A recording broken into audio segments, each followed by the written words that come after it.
Hi, my name is Crystal. I'm part of the new PA program, class of 2019. So my name is Ilse Tejeda. I'm a first year student here at Charles Drew at the Master Physician Assistant program. Hello, my name is Anthony Rizzuto, and I'm a Charles R. Drew class of 2019. My name is Nayeli Del Paz, and I am part of the PA program, class of 2019. Hi, I'm Michael, class of 2019. And what I like so far is just the close-knit community the PA program, just the school in general has. Friendly faces everywhere you turn, not just with the PA program itself, but the entire school. Just super friendly, and you can see how much they push for social justice and creating great minds here as students. I'm excited to be here. What I love most about Drew is I feel like I'm a name and I'm not a number here. And that was very important for me, coming from the East Coast, from New York. I wanted to make sure that people would notice me as a name and not just a number. So that was very important to me. So I feel like I'm home here. That's what I love about Drew. They're all about seeking social justice. I think I like that. It makes this program in school really unique. Faculty and all the staff really embrace you and make you feel like family when you first come here. So it's really great, and it's encouraging to see. I'm absolutely loving it. My classmates are awesome. The staff is also awesome. Everybody's very welcoming.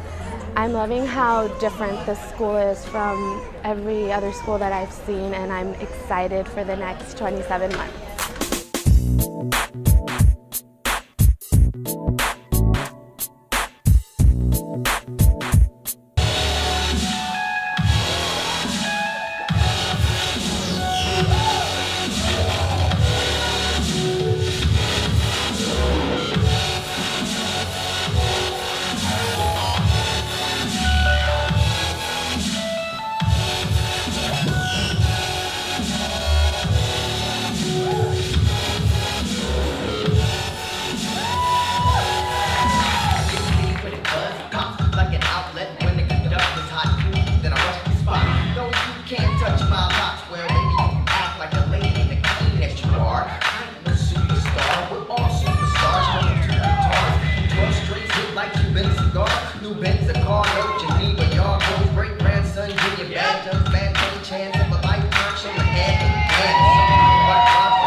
You can call me Freshie, catch me in my J's. Catch me, see I caught them early. My swerve is crazy. The hating is always hate 'cause they lazy. And you can never play me. I think about the kicks all the time. If it ain't money, then it's sneakers. You can call me Freshie, catch me in my J's. Catch me walking around in my 7 on my 8s. Shoe game is awesome, your boy don't play. Damn near different pair of kicks same day. You can call me a sneakerhead. Yeah, I'm a sneakerhead. Catch me with a different pair of kicks, 'cause I'm a sneakerhead. Call me a sneakerhead. Yeah, I'm a sneakerhead. Catch me with a different pair of kicks.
Theater company that puts together amazing performances like you saw today to uplift the community using hip hop, theater, film, and poetry. And today they came to welcome our new class of 2019 and kick off the start of our orientation event. So today we have Straight Out of Drew.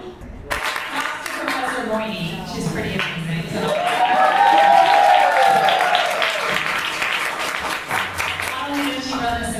Program, but that's what she does in her spare time. So we want to welcome everybody to the Straight Out of Drew community panel. We're so excited to kick off the celebration of the fall semester and the class of 2019. So we are so blessed and excited to have you guys here.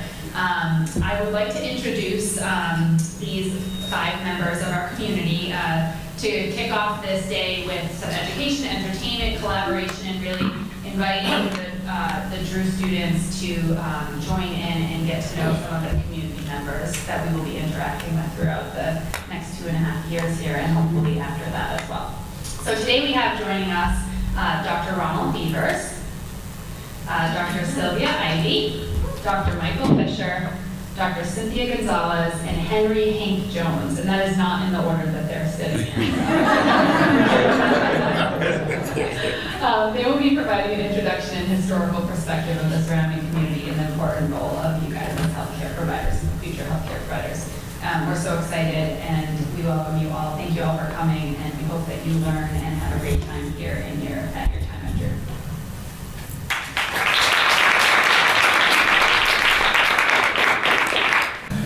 Okay, first of all, I wish to welcome the incoming students, the students getting ready to start their clinicals. I'll be seeing you in 2 weeks.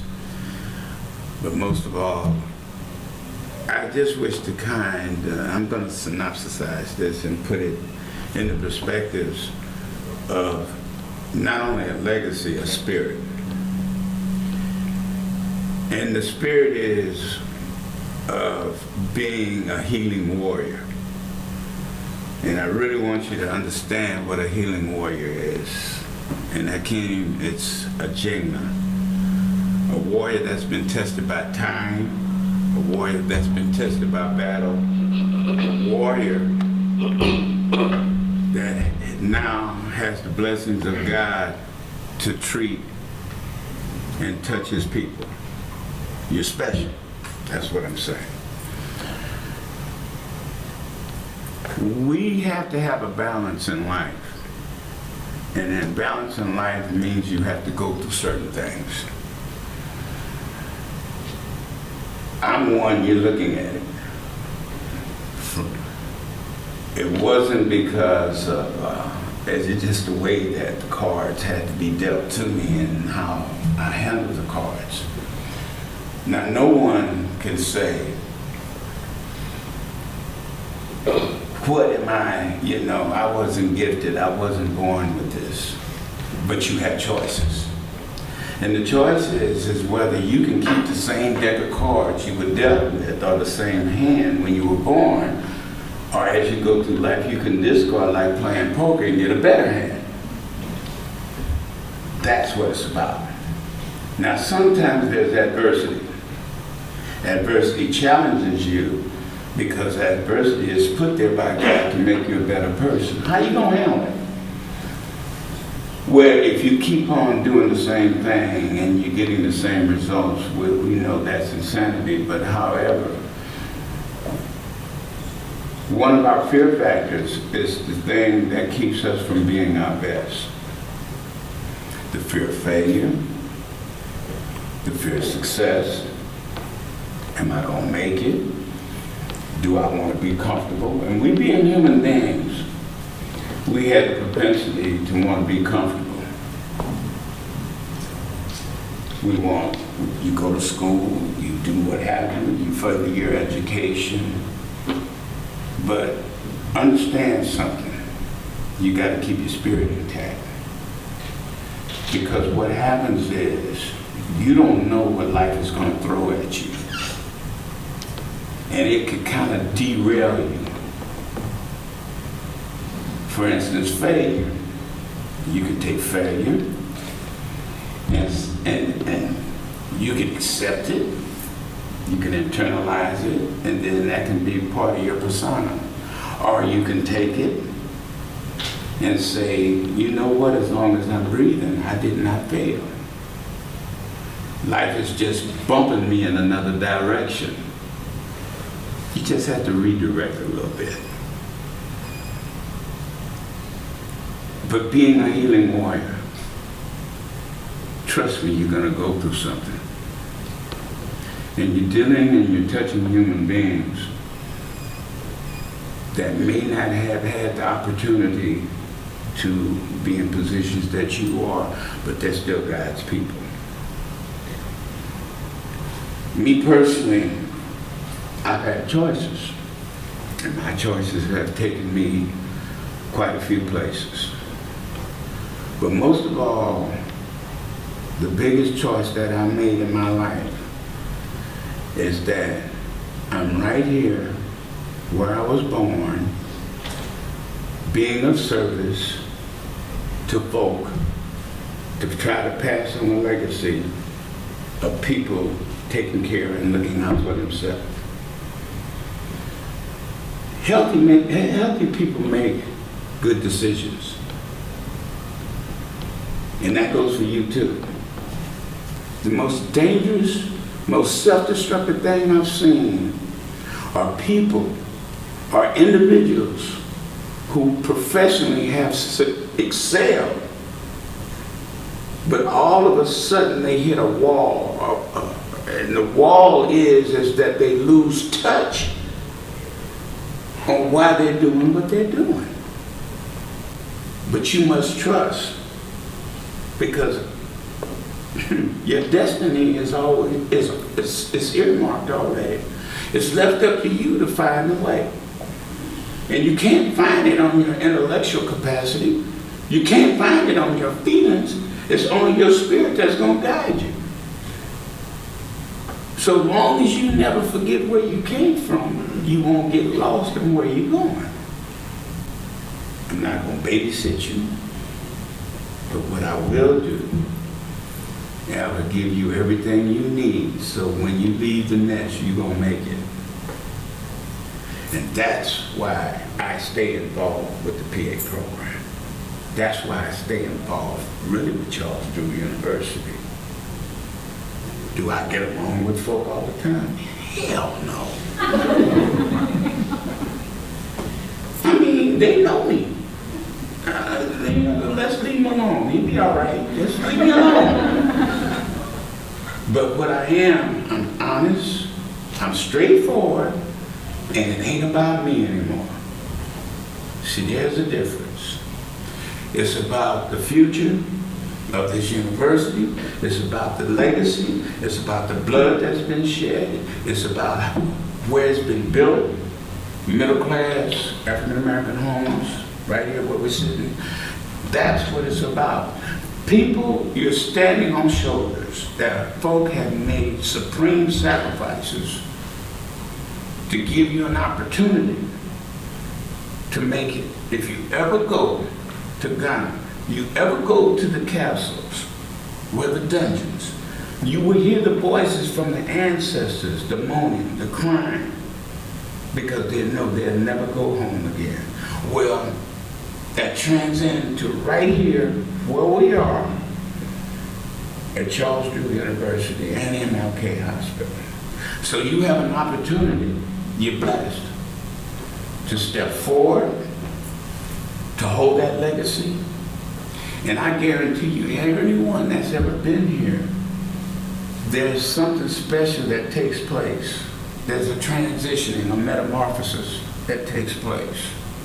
Because when you learn it's not about you, then you found your way.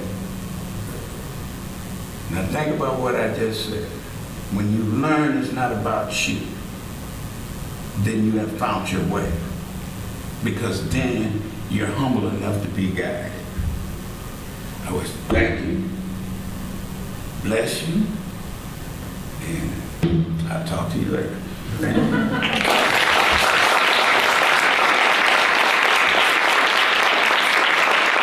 Yeah, I'm a servant of the people. I'm a former member of the Black Panther Party for Self-Defense. I'm one of the original members. Joined the Black Panther Party in 1968. And before that, I was a community organizer. I worked with the Student Nonviolent Coordinating Committee, San Francisco. We were trying to elevate the consciousness of our community, our people, and empower them, or at least make them realize the power that they already possess. That's right. And in doing so, I spent a lot of days and nights going door to door, just knocking on people's doors and talking to them, getting to know them, find out what their issues were, find out what they wanted, you know, what they needed. And in that process, I learned to serve people. And I wasn't always a servant of the people, you know. Like most people, you start out, you go to school, you look forward to getting a job and living a nice, comfortable life after that. And that's about all you want, you know. But I found that that's not enough.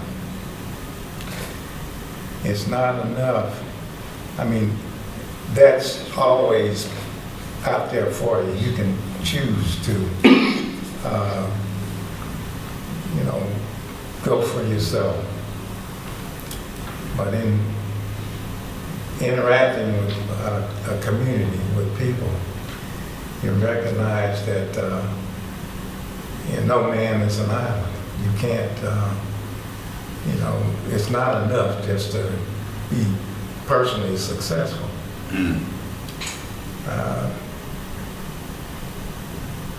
There are others out there who have needs and who have don't have the opportunity you have, or who don't have the advantages you do, or aren't as gifted as you are, in all of this, but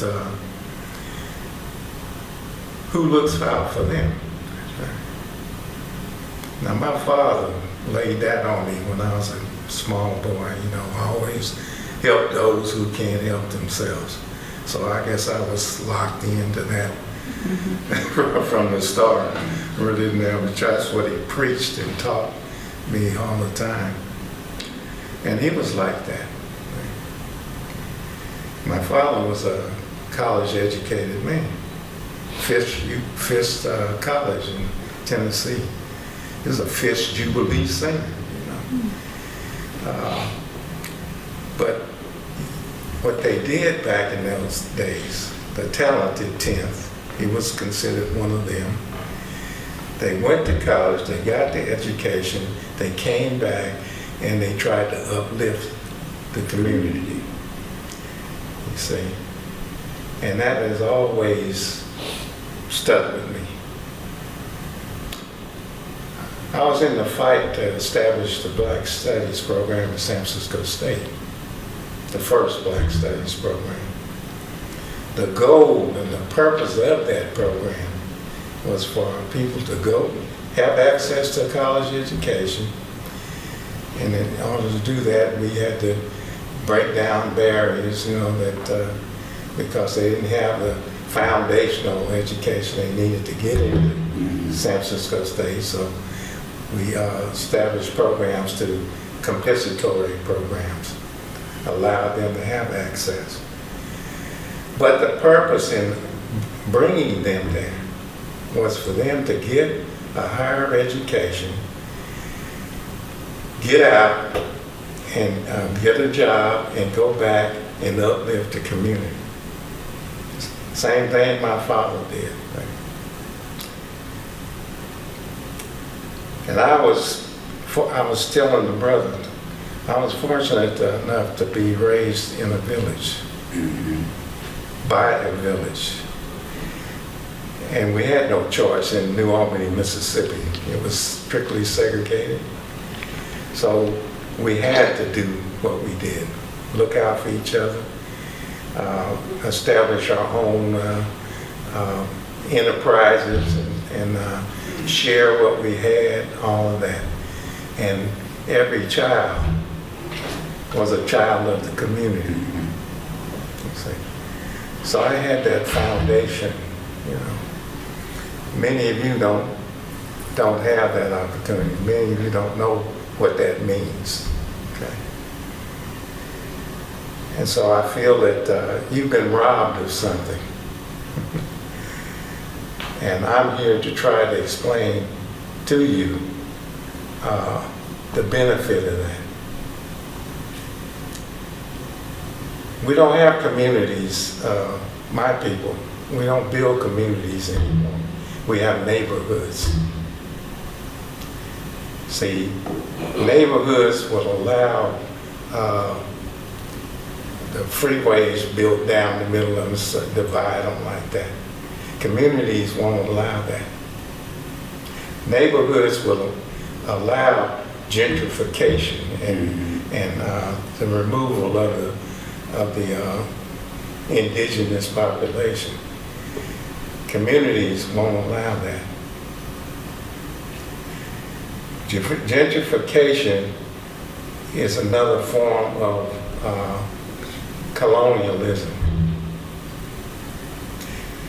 That was made clear to me when in 2016 I went to Palestine and occupied territories, and I saw blatant, naked colonialism up close and personal.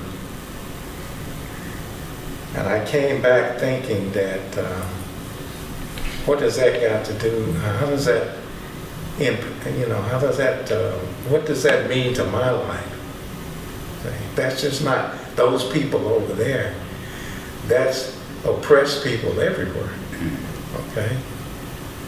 My message to young people today, or anybody today, is that we have to go back and learn the lessons of our past. Establish communities, build communities, stay on the land,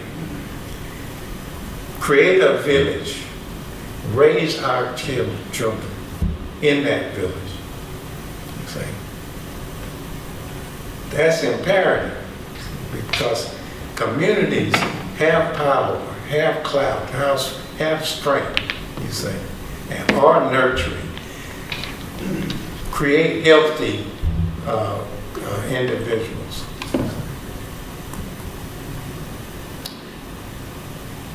So today, I go around, I speak to young people on campuses and stuff. I will work with Black Lives Matter. I'm a resource person. I call myself a resource person because I've been down the road. Right? I've been at this since I was 20 years old. I'm 82 now. The reward in life is in service to others. If you aren't doing something for other people, you're actually, to me, you're robbing yourself of your reward in life. Because that's when you really find out who you are. You know, that's what actually nurtures your spirit. You see? And that's what makes you healthy. I'm still kicking. I keep wondering why. You know, why am I still here? Because there's something I have to do, right? There's something I need to do, not just for others, but for me also. I have to do that for my own well-being. You know, I've been shot at, I've been locked up, I've been forced to go underground and run for my life, all of this. And I've survived all of that for a reason. And I think this is the reason, what I'm doing right now. This is the reason. Healthcare is a problem in this country. They make it seem like it's a privilege and that you should pay for that. Health care should be guaranteed to every citizen of this country. It should be a right. What good is a social system if it does not take care of its people? What is the point? Why do you pay taxes? You know, why do you support a system like that? What good does it do? It just uses you, takes your money, and gives you nothing? No. You should have health care guaranteed. In the 60s, we created, in the Black Panther Party, we created free health clinics. Free health clinics. People could come, get treated by volunteer doctors and nurses. And today,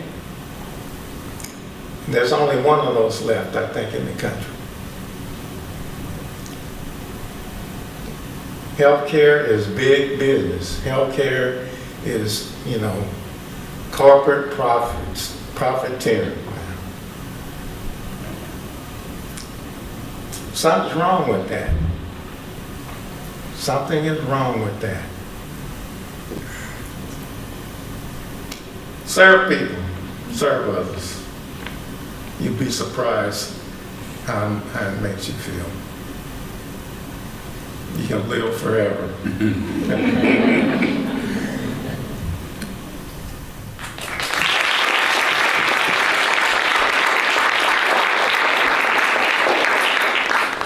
All right, what's up?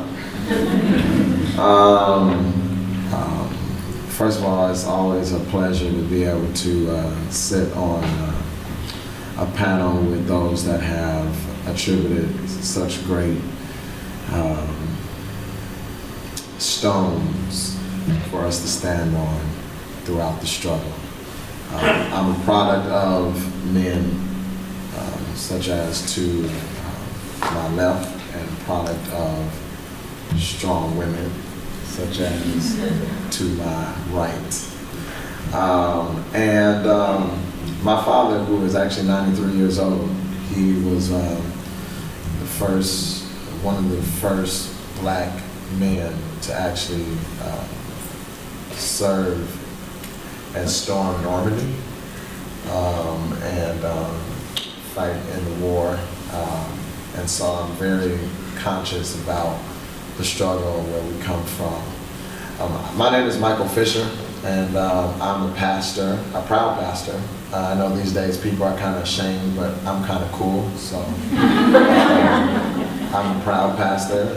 Everyone else can be proud to be what they are. I'm proud to be a pastor. And I actually pastored down the street over there on El Segundo in Wilmington. It's actually the first black church in the city of Compton. It was established in 1954. You have an opportunity to serve people, and what I like about this panel and what I like about what I'm seeing is that our God is so awesome that He has a tendency of using everyone's different experiences in life, different walks of life, journeys, to be able to achieve one common purpose. Nobody has to do it the exact same way, and I think that sometimes where we mess up is when one person thinks that they have the all in all and how to help the people. You know, you have, everyone brings something different to the table. And that's the reason why you're here. That's the reason why it's not just a room full of just one person. Everyone is in here. You've all come from different walks of life. And now there is a purpose that is calling you to help others. I agree with everything that's been said.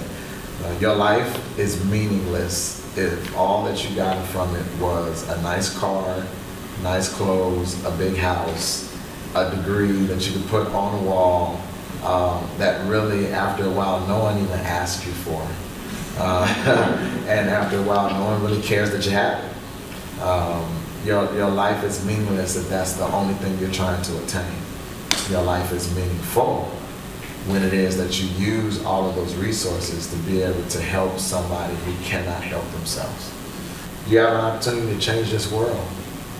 You really do. Like every single time that you talk to somebody or console somebody or give them a remedy to be able to live when they think that they're going to die, you have an opportunity to change them forever. And thank you guys for having me. And follow me on Facebook and Instagram under Michael J.T. Fisher. And I will follow you back. I'm here. I may have to leave early to go to Bible study, but I'm here as long as I can to answer as many questions as I possibly can. Cool? Cool. All right. Thank you.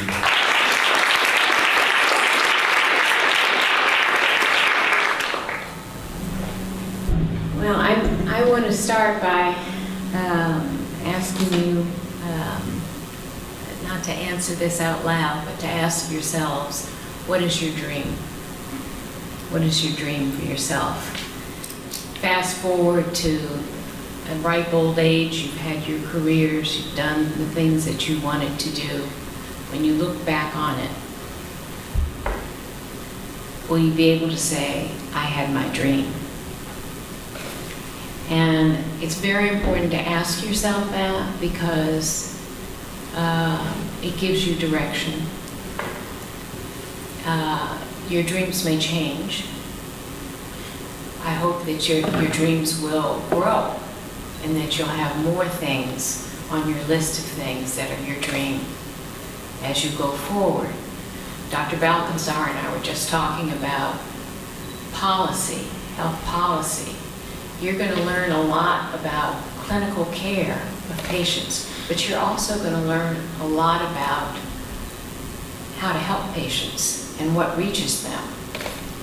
I went to a meeting that was on diabetes, and there were a panel of people like this talking about it, instructing, this is what diabetes is, this is where we have it, these are the statistics on it. But the thing I took away from the meeting was the conversation I had with a physician at Cedars-Sinai sitting next to me, who said, it's important for patients to know that it's not okay if they're pre-diabetic, that the harm that comes to the different organs is already happening to all the organs in the pre-diabetic state. you don't have to wait for diabetes to be in danger's way. Now that was applied policy. The policy is, we've got a big problem in the state of California with diabetes. But the applied part is, how do you reach people to care about that? And what she said to me was the best argument that I had heard that day about what will reach people, because that's not presented that way. So when you're dealing with patients, you're going to learn what they pay attention to you when you say, and what they ignore you when you say. And that may interest some of you in policy, applied policy, how to reach people to take care of the disparities in health that you're dreaming to address by being here. I want you to know also that you're not here just as yourselves. You really are part of a very, very important experiment that's going on in this school. This school is different than any other school in the country. There are a lot of schools, there are a lot of people, a lot of bright young people, as each of you are. But nobody has said, can we set up a medical training school that's really going to be connected to the community, that's really going to be educated by the community, that's going to shape what they do in connection with the community. We have community faculty. The job of the community faculty is to take learning out that they get from inside the university and to bring learning in. So it has to be collaboration, and there has to be interest in learning always from the patient so that you can be better practitioners, because they have a lot to tell you. They have a lot to tell you. But the look on the faces of those women was so extraordinary because nobody in medicine had ever asked them those questions. Nobody cared who they were at home.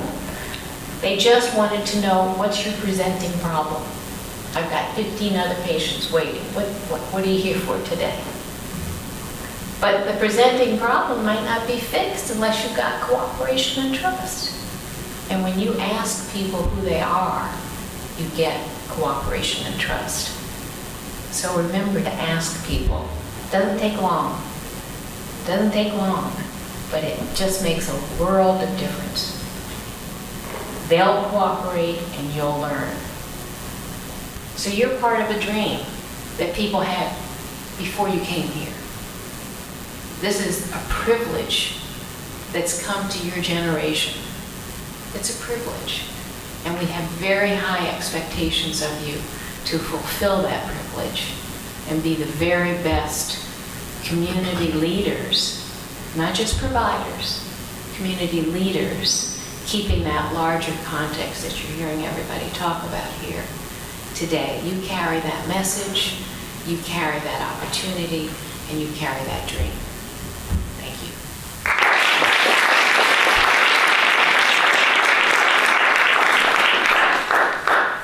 How do I follow that? I had to take out my handy-dandy notebook to make sure I touched on a few things. Hi everyone, I'm Cynthia Gonzalez. I'm a professor here at Drew in the public health program. I came across Drew when I was in high school. I actually went to high school right around the corner at King Drew Elementary. I am a child and product of Watts, born right across the street. And, you know, to just continue that cycle, I actually ended up working at a research center where I was born, in the room, in the unit where I was born, all thanks to staying at Drew. I started as a high school student researcher. And then when it was time to go to undergrad, I was brought on board as a research assistant and have gone through the pipeline here at Drew. Ever since, I've been here about 18 years, and I'm now in the faculty. Finished a bachelor's and a master's and a PhD. And it, you know, I agree with everything our speakers are saying. I'm completely enlightened and just honored to be sharing this space with you all. In health, we understand that access to healthcare is about 10% of our health. 30% is our biology, but 60% is our environment. And practitioners don't understand that. Your patient will not be the fullness of itself at that moment that it shows up. It has to walk out into a world that determines already how healthy they'll be. You have a responsibility that's beyond you, beyond us. And congratulations on that, because the work of justice is never ending. We're here thanks to folks who worked to enable us to have this right to education, and to ensure that then we offer the same opportunities for those that come after us. And I think the panelists have definitely shared what that is. And it's really funny because 52 years later, we have to be really excited about when we get a restaurant, or when we get a hospital, or when we get things that are just basic human rights. But if you go to other communities, you can Yelp, you know, fusion, Mexican, Japanese, and you find 10,000 restaurants. You know, and so it's like, you know, we get local and everyone's like, yay, Watts got local. It's like, well, why hadn't we got like 10,000 locals? So what is it about space that doesn't enable policy to support us? Because the folks making the policy don't understand what is going on with us. And that's very much representative in our current federal government. So I hope you understand that, like, what we learn academically is really, really great, but you could just be really smart in the books and not really understand what's going on in the streets. For my dissertation, that's one of the things I wanted to do. I wanted to learn more about my community and not make assumptions about it. So I actually ended up developing the Watts Community Studio, where I partnered with government, academia, and nonprofits to do an assessment of the neighborhood and ask residents, you know, what is your lived experience like? What are your concerns? What do we need to do? That was in 2013. And little did we know we were developing this like really cool model, because we ended up hiring youth from the community, taught them about like their neighborhoods and their history. And from like the first question we asked them was like, what do you like about Watts? And they're like, nothing, you can't do anything here, miss. You just live here, but we go elsewhere for things. And then after, you know, we actually trained them on doing the surveys, going door to door, learning about the history through the surveys, entering the data, proposing their own interventions based on that. And after that, they were like, oh my gosh, we didn't know like Watts had all of this. This is really, really great. And so, you know, major findings in that simple assessment was, if you look at the McCone report, which is a report that assessed the 1965 Watts uprisings in 1965, and you look at, you know, our assessment, the priorities of the neighborhoods are the same. The only difference is that 1965 Watts was about 90% Black, and now it's about 70% Latino, with issues of, you know, now immigration and language. And so it's like, if we don't begin to talk about our shared struggles, we're only going to repeat them. You know, the residents in South LA are changing. It's increasing. White residents are increasing by 4% in South Central, because now it's prime real estate, because we don't fit anywhere else, and LA is just a great place to live. And it's not necessarily about having white residents, but what does whiteness represent for communities of color, given our histories of displacement, histories of colonization. And so gentrification is a real issue, because we're beautifying neighborhoods, we're doing things that our neighborhoods want, that we need, those basic resources for human dignity, but we're not giving it to the people, we're not connecting it. We're just relocating the disadvantage and the issues. And I share this all with you all to really point out that when you have that clinical encounter, there's so much more to your patient than the labs. There's so many lived experiences, and you have had them as well. And so you have to find within yourself your own personal categories of privilege and categories of oppression to understand how they intersect, and to use that to not enable implicit biases or generalizations of what your patients are going to be. Because there's going to be so much more after they leave you. So, thank you.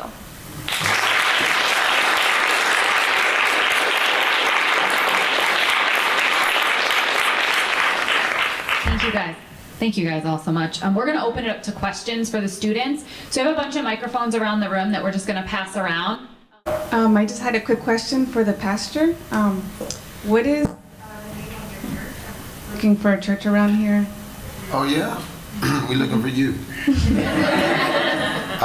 As Greater Zion Church Family, Greater Zion Church Family is right up the, literally right up the street. Like, just go south on Wilmington. As soon as you pass El Segundo, we're the first church on your left-hand side. I would hope that you would be very responsible with this community. And what I mean by that, please talk about prevention, right?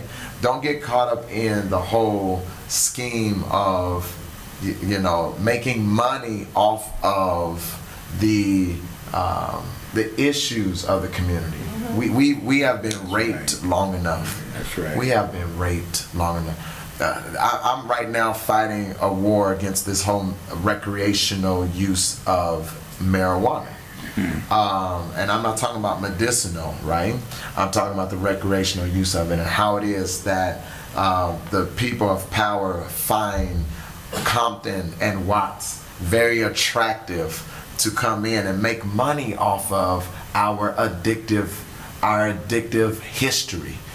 Please be responsible. What I mean by that, you have to come in educating the people of the dangers of eating certain foods, not partaking with us. You have a different responsibility, okay? And I just wanted to to say that, because the things that we're eating, the things that we're consuming, the things that are going into our bodies is attributing to the cholesterol, the colon cancer, and all of those things. And the pharmaceutical industry has just become this huge multi-trillion-dollar industry that makes money off of keeping people sick and just doling the effects.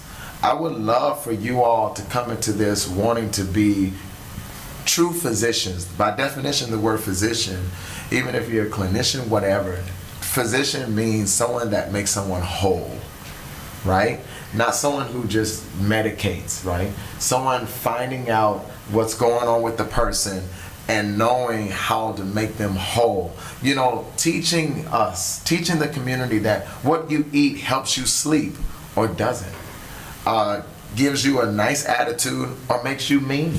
You know, the preservatives, the steroids, the things that's going into the chicken and stuff like that that is given to us, predicated to, if you go on to Torrance, right, you get a kind of different kind of an experience. Beverly Hills, every single restaurant is vegan options, right? But every single restaurant here is Mickey D's. Why is that? Right? So please be responsible with this community and educate them. And then you yourself can't be a hypocrite. Do not partake of the very thing you're telling us is killing us. Because then if we find out that you're a hypocrite, we will not listen to you. No matter, you can have all the degrees on the wall. That's true. But this community and the millennial generation specifically will not pay attention to somebody who's telling me one thing and doing something else. You made a comment about perceived notions of our community when you went away to school, and I had a similar experience when I went away to Syracuse University, when I would explain that, you know, I'm from Los Angeles. What part? South Central. And, you know, the reaction was, oh my gosh, like, did you walk out and see people get shot every day? Like, you know, and it's, of course, to us, since we're from this part of town, it seems ridiculous. But my question to you is, did you feel any kind of shame when you initially began to get that response?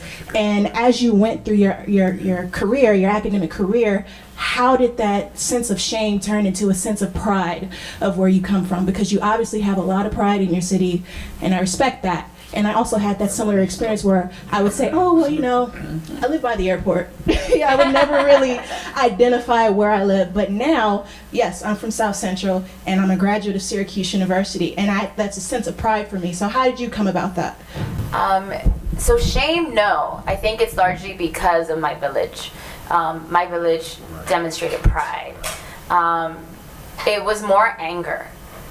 A significant amount of anger, and I struggled what to do with that anger. I was very reactive, anxiety, and really felt through my body. And it was through education that I was able to locate that anger and put it somewhere. So I like challenging folks. So when you show up in a space and you have an alphabet soup after your name, there's some sense of legitimacy. And so you challenge perceived perspectives. And that allows you to speak in a different way. That allows you for folks to hear you. to share stories of pride and resiliency, right? But yeah, I think it's more like where you locate that anger, not necessarily shame, like also having to direct, is it shame or is it anger? And are you purposely saying I'm from the airport because you don't want to get into that dialogue? Because it's also not your responsibility to educate folks about the differences in narrative. But I think if you want to challenge dominant perspectives, you're going to have to. I'm a faculty here. My name is Mohsen. Forget about last name, it's too difficult to pronounce it. But let me tell you with all honesty, I didn't have to say that, but with all honesty, I feel much safer here than my home, which is in Torrance, Palos Verdes. I've been here for 25 years. You're going to be here 3 years. If you wish that these 3 years get over and you close your eyes, I wish it was 2020 and I'm graduating, I'm going to practice. You are a loser then. You are a loser if you feel that you are going to be here 3 years and live with these 3 years. Learn how to love people who are underserved. Learn how to respect those people who are angry, who are frustrated because of the system. That's the way to feel safe here. I'm very proud of this community. I'm very proud that I'm here in this university because I love what I'm doing. Every minute of it. This is another way to answer your question. Thank you. And just to note, one of the qualities that CDU has is our passionate faculty. If there's anything that has kept me here has been that being okay with discomfort, naming racism, naming the issues, the injustice, having those critical conversations, having a diverse faculty, loving our students. You all don't understand how committed we are to you. And I think that really determines a lot of how comfortable and safe you feel in a space. Whenever you have an opportunity to be able to sow seed into people, those are those valuable moments. And before I leave, I just want to say about the shame piece that resonated with me. I've been blessed to have a doctorate and a master's and degree and all of that good stuff, and I travel and I go speak all over the country, halfway around the world. I've been to Jerusalem, I've studied at Oxford University in London. I've had all those experiences, and it's always funny when I go and I fly like first class and I sit in first class, and in the whole first class, I'm always the only black person in first class unless I'm going to Atlanta. And immediately all the first class looks and like, oh my gosh, what is he doing here? You know? And I've never dealt with that shame thing. I walk in boldly, you know, I sit down, I'm waiting on it. You know, they be like, so I know it's coming. So what do you do? And I'm like, it's time. You know, don't be ashamed of it. You know, these are unique people. They may be underserved, but a lot of them don't even know that they're underserved. Not because they're ignorant, but because they've learned how to make the best with the worst. And so you find it as a privilege. You're not doing anybody a favor by being here. You know, so if anybody thinks that, bring yourself down a notch. This community has been around a long time before you decide to turn in this direction. All right? They're great people. They're strong. Don't be ashamed to come from it. That's the reason. Listen, that's why everyone else tries to be it. Everyone tries to represent privately Watts. Everyone wants to be straight out of Compton, right? So now he's straight out of Omaha, you know. Everyone wants to be this, you know, so be proud of it. We've changed the culture. We've changed how people talk, how they dance, how they rap, how they sing, our hair, right? And so now they look and be like, oh, your hair is so curly, so interesting. And then they go out and try to make a weave that look like it, you know. Be proud of this community. Come these 3 years, do the work. Do the work, get in the community, come talk to people like me at the church, come visit us, Come taste the community, taste of the community, so you can get to know the people so you can better serve them better. Thank you for your time. I had to leave early, I'm sorry. Hi. Thank you all again for coming. It's honestly a privilege to be sitting here listening to all of you, and obviously at Charles Drew University. As a future PA and with my classmates, I feel like one of our struggles in this community is going to be building trust. How do you all advise us in building trust and having the community trust these future PAs? Some of us are not from the community, are not from here, are not from even California. So how would you go about trusting us with the community? How would I go about trusting you?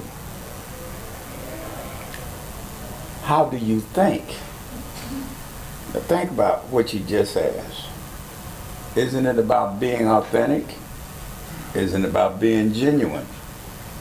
I believe the pastor just alluded to the fact that we can smell a rat coming. I watch you walk before you even talk. Because a lot of folk come in, and I'm going to say this because I just have to deal with a situation, to come in as the Savior. I'm here to help you. I don't need your help.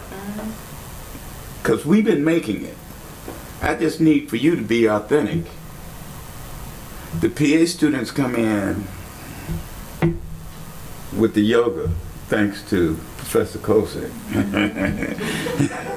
You know, they're trying to get me into it, but that's going to take some work, trust me. You know, nutrition, yes. Yoga, no. But each one of the young ladies that they see, the whole thing is they're coming and they're meeting them on their level. Being authentic, bottom line, genuine, is the best thing you can do to gain trust. Can I add, Ron, to that? Don't take it on yourself to be the only connector. Yeah. Try to figure out who that person is going to be most comfortable with. It might be the receptionist, it might be the financial screener, it might be a health education outreach worker, and that's okay. Anybody that they feel like this is my person in this space, that's a good person for you to talk to about that patient. When I was in the clinic, everybody picked somebody that was their person, and it was different for everyone. But I was so happy that everybody found somebody that they felt safe to talk to, safe to tell their secrets to. A lot of times you don't get the secret that they're living in their car. You know, it might be the receptionist that gets that. You know, and then the receptionist knows to bring you that information. She's living in her car. I just wanted you to know that. You can't bond with every patient that you see, and you shouldn't expect that to happen. True that. There will be some that you bond with, and some that you do not. But it's important that they feel there's somebody in the environment who they can bond with, because then that is part of their village. That's part of their place where they get care for their spirit as well as for their body. You know, it means putting yourself in the other person's place, or standing in their shoes, or standing in their place. And it's not sympathy, it's empathy, you see. It's deeper than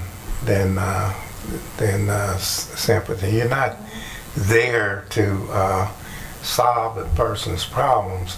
You're there to help them see that they have the power and the wherewithal to solve their own problems, and how can you assist them to get to that point.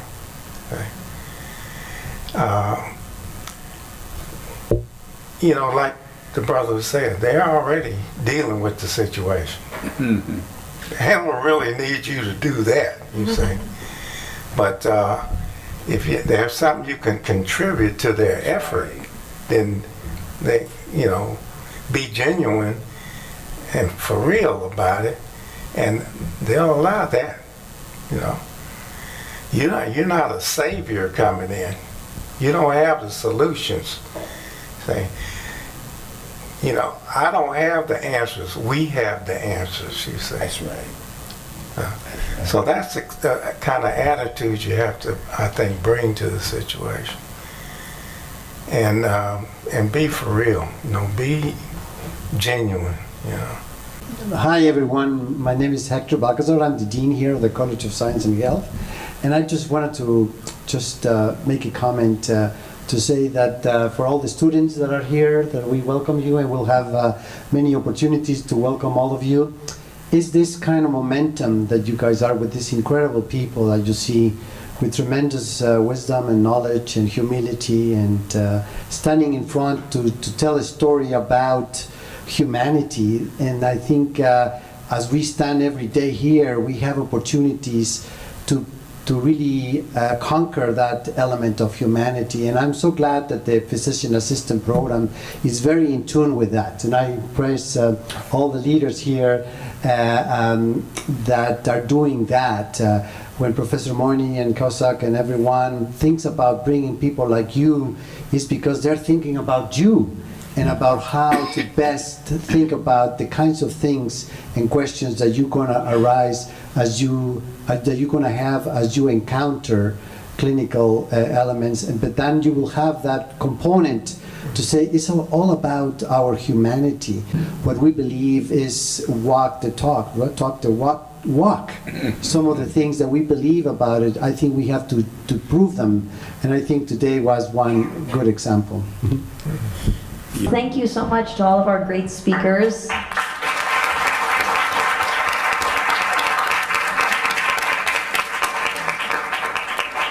That was absolutely fantastic. We really, really appreciate you taking the time to come and talk to our new students. We're excited to have you guys. I hope everyone's taken away the message of, you know, you treat everybody as a human.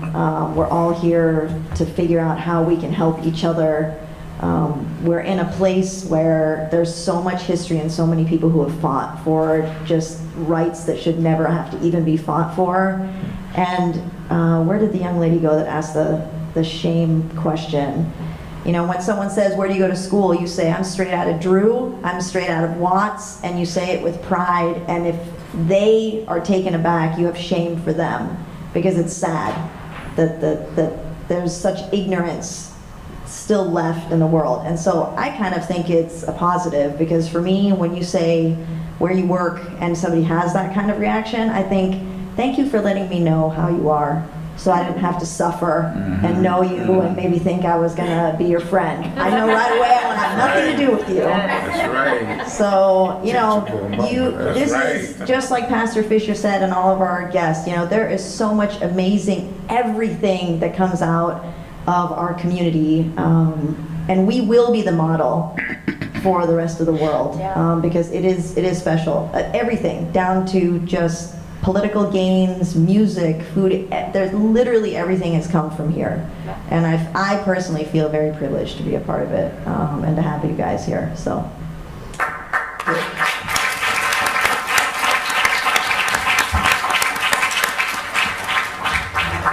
Hi, I'm Galina, class of 2019, and I really enjoyed this panel and the discussion. It was really like eye-opening, and it gave me a lot, because I'm new to this area, so I learned a lot more about the neighborhoods around us, and it was really it was really passionate. I love the passion in everybody, and so I'm really excited, maybe more excited to even be here, to be in this university, and know that I'm gonna like make a difference, that I'm really working towards something bigger than myself, so I loved it.